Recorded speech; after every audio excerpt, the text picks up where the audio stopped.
ஸ்ரீமதே ராமானுஜாய நமக. பக்தர்கள் அனைவருக்கும் நமஸ்காரம். ஒரு முக்கிய அறிவிப்பு, இது பள்ளி குழந்தைகளுக்கான அறிவிப்பு. ஆம், ஒவ்வொரு வருடமும் கீதா ஜெயந்தி, அதாவது பகவான் ஸ்ரீ கிருஷ்ணர் அர்ஜுனனுக்கு பகவத்கீதை உபதேசித்த நாள் கீதா ஜெயந்தி. ஒவ்வொரு வருடமும் டிசம்பர் அல்லது ஜனவரி மாத துவக்கத்தில் இந்த நாள் மிக விசேஷமாக கொண்டாடப்படும்.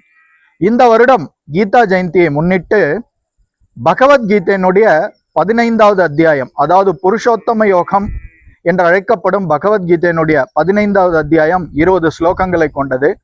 பள்ளி மாணவர்களுக்கான பகவத்கீதை போட்டிக்காக இந்த வருடம் பகவத்கீதையினுடைய 15வது அத்தியாயம் தேர்ந்தெடுக்கப்பட்டுள்ளது. இதில் எல்கேஜி பயிலும் மாணவர்கள் முதல் 12ஆம் வகுப்பு பயிலும் மாணவர்கள் வரை அனைவரும் கலந்து கொள்ளலாம். ஜூன் அல்லது ஜூலை மாத துவக்கத்தில் ஒவ்வொரு வகுப்புக்கும், அதாவது எல்கேஜிக்கு எத்தனை ஸ்லோகங்கள் பாராயணம் செய்ய வேண்டும் இந்த போட்டியில பங்கேற்க, 12ஆம் வகுப்பு மாணவர்கள் அநேகமாக முழு 20 ஸ்லோகங்களையும் பாராயணம் செய்ய வேண்டியிருக்கும். இது குறித்த தகவல்கள் எல்லாம் பக்தர்களுக்கு தெரியப்படுத்தப்படும்.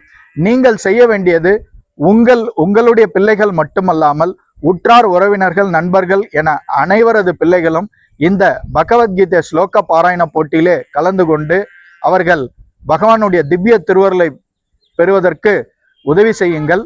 இது அடியேன் உங்களிடம் வேண்டி கேட்டுக்கொள்வது. காரணம், ஆத்ம ஞானத்தை குழந்தைகளுக்கு கொண்டு சேர்ப்போம். வாருங்கள், இந்த சேவை முழுக்க முழுக்க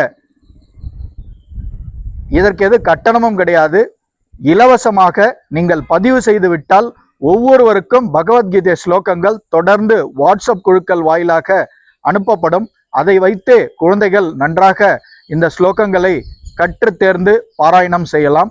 இது குறித்த மேலும் தகவல்களுக்கு, அதாவது கமெண்ட் என்று அழைக்கக்கூடிய இந்த காணொலியினுடைய கமெண்டிலே அனைத்து தகவல்களும் கொடுக்கப்பட்டிருக்கு. தொலைபேசி எண்ணும் இந்த காணொலியில் இடம்பெற்றிருக்கிறது.